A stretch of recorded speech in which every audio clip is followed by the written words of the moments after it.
Pak Presiden, kalau pembacaan uang kartal pasti DPR nangis semua. Kenapa? Masa dia bagi duit harus pakai e-wallet? E-walletnya cuma 20 juta lagi. Republik di sini ini gampang laksananya ini.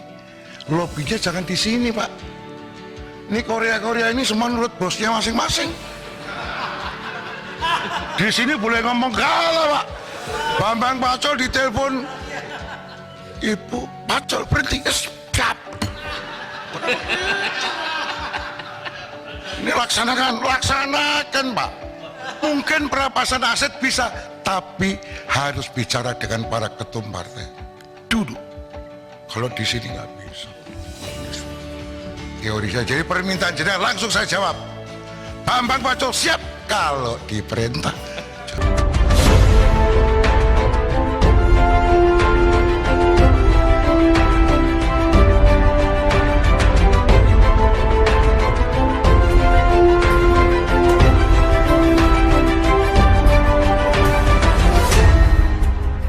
Tonton video ini sampai selesai agar Anda tidak gagal paham. Ketua Komisi 3 DPR RI Bambang Wuryanto alias Bambang Pacul menjawab Menko Polhukam Mahfud MD yang meminta agar rancangan Undang-Undang RUU Pembatasan Transaksi Uang Kartal segera disahkan. Bambang bilang sulit bagi DPR mengesahkan RUU tersebut, sebab ada kekhawatiran para legislator tak terpilih lagi jika RUU itu resmi jadi undang-undang. Alasan ini pernah terang-terangan Bambang sampaikan di hadapan Presiden Joko Widodo. Mendengar pernyataan Bambang itu, para anggota Komisi 3 lainnya yang juga hadir dalam rapat sontak tertawa. Sebaliknya, Mahfud tersenyum kecut sambil menggeleng-gelengkan kepala. Pak Presiden, kalau pembacaan uang kartal pasti DPR nangis semua. Kenapa? Masa dia bagi duit harus pakai e-wallet? E-walletnya cuma 20 juta lagi. Nggak bisa, Pak. Nanti mereka nggak jadi lagi. Oh iya. Loh, saya terang-terangan ini. Gitu loh. Mungkin perampasan aset bisa, tapi harus bicara dengan para ketum partai dulu. Kalau di sini nggak bisa. Nggak bisa. Teori saya, jadi permintaan jenengan langsung saya jawab. Bambang Pacul siap kalau diperintah. Mana perintah berani, Pak? Sama toh? Ayo. Tuh kira-kira, Pak Mahfud. Nama Ketua Komisi 3 DPR RI Bambang Wuryanto alias Bambang Pacul mendadak trending di media sosial. Hal ini dipicu pernyataan Bambang bahwa pengesahan RUU tergantung lobby dengan Ketua Umum Parpol dalam rapat DPR dengan Menko Polhukam Mahfud MD pada Rabu 29 April 2023 lalu. Lantas bagaimana sebenarnya sosok dan rekam jejak Bambang Pacul dalam dunia politik di tanah air hingga berani melontarkan pernyataan itu? Pria yang lebih akrab dengan nama Bambang Pacul ini merupakan politisi senior Partai Demokrasi Indonesia Perjuangan atau PDIP. Bambang sudah malang melintang di ranah DPR sejak tahun 2004 silam. Mengutip laman pdiperjuangan.id, di partai yang diketuai Megawati Soekarno Putri itu, ia menjabat sebagai Ketua DPP PDIP bidang pemenangan pemilu. Sebelum menjabat Ketua Komisi 3 DPR dan Ketua Bapilu DPP PDIP, ia pernah mengisi sejumlah posisi.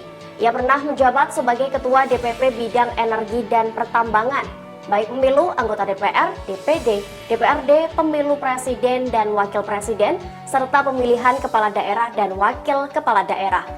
Pria kelahiran Sukoharjo 17 Juli 1956 ini pernah dipercaya untuk menjadi staf ahli fraksi PDIP di MPR. Karir politik Bambang semakin meningkat dengan menjadi anggota DPR selama 4 periode, yakni tahun 2004-2009, 2009-2014, kemudian 2014 hingga 2019, dan 2019 hingga 2024. Dan pada 24 Januari 2018, Bambang menggantikan TB Hasanuddin sebagai Wakil Ketua Komisi 1 DPR RI. Namun di tengah karirnya yang tengah tinggi saat itu, Bambang juga pernah diperiksa oleh Komisi Pemberantasan Korupsi alias KPK pada 3 April 2018.